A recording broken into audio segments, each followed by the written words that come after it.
North Korea's fleet of MiG-21s, despite being outdated by international standards, remains an important part of the Korean People's Army efforts.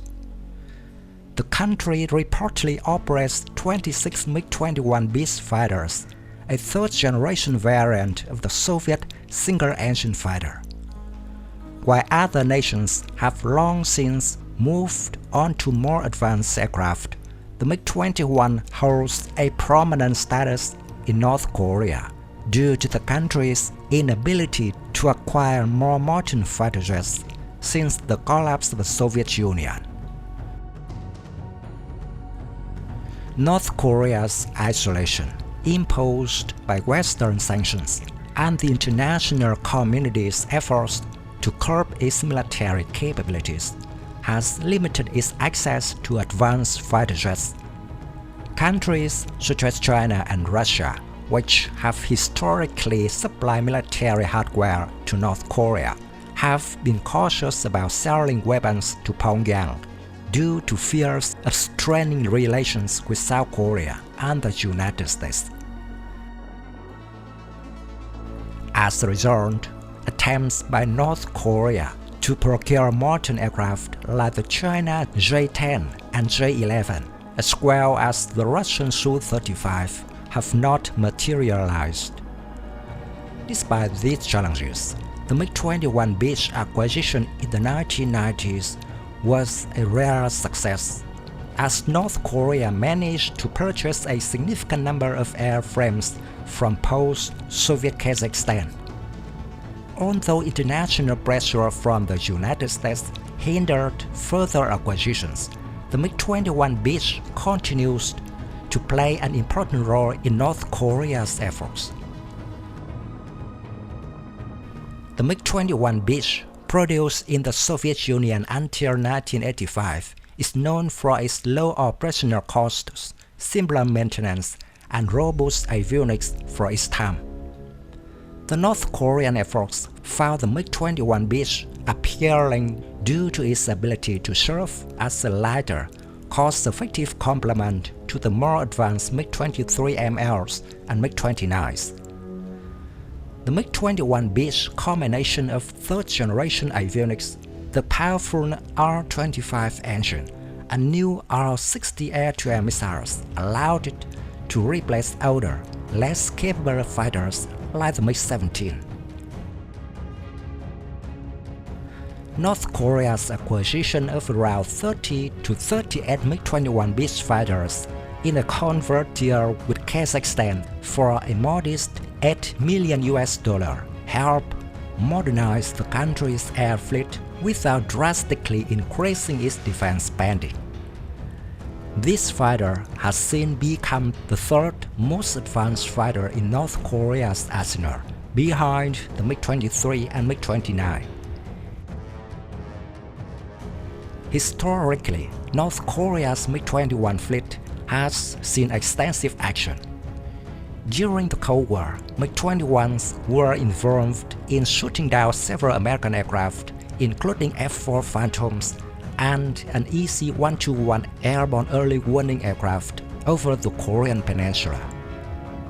They also played a role in the capture of the USS Pueblo in 1968.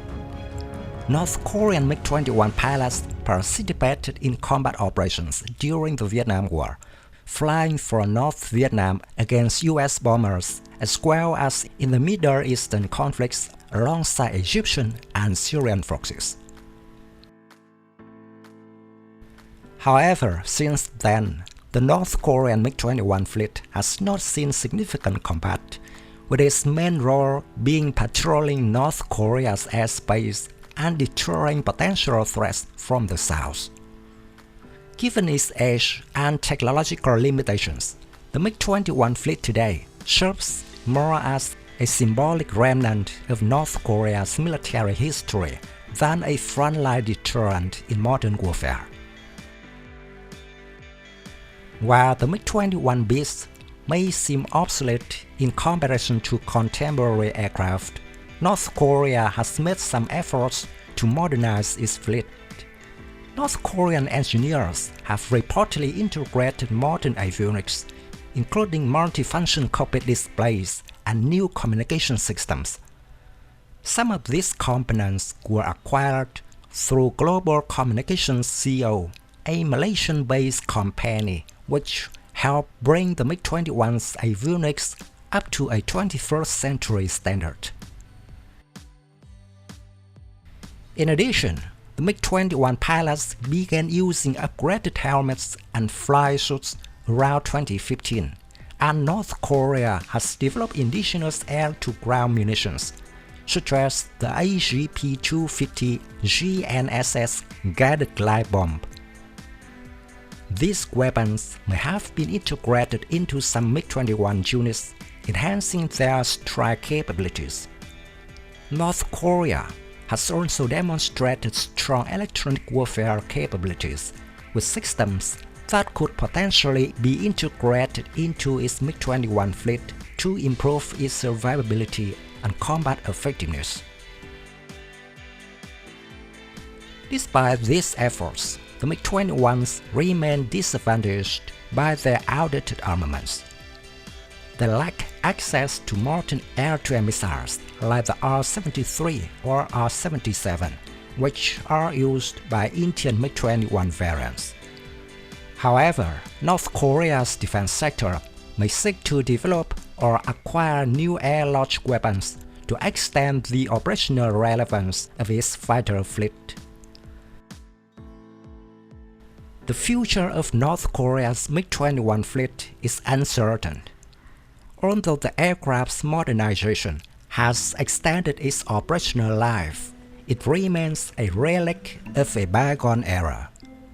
In a conflict scenarios, the MiG-21 could struggle to compete with the advanced aircraft of South Korea and the United States, such as the F-35 and F-15. Nevertheless, the MiG-21 could still play a role in North Korea's layered defense strategy, providing air support in low-intensity conflicts or acting as a deterrent against weaker adversaries. In the long term, the North Korean Air Force faces a critical need to modernize its fleet. While the MiG-21 has served the country well, its continued use highlights North Korea's challenges in acquiring modern combat aircraft. Without significant breakthroughs in diplomacy or covert arms deals, North Korea's efforts risks falling further behind regional powers, potentially relying more on asymmetric tactics such as missile and drone warfare to compensate for its air power limitations. North Korea's MiG-21 fleet, while a relic of Cold War-era aviation, remains an integral part of the country's efforts. Despite efforts to modernize its avionics and weapon systems, the MiG-21 is far from capable of standing up to modern fighter jets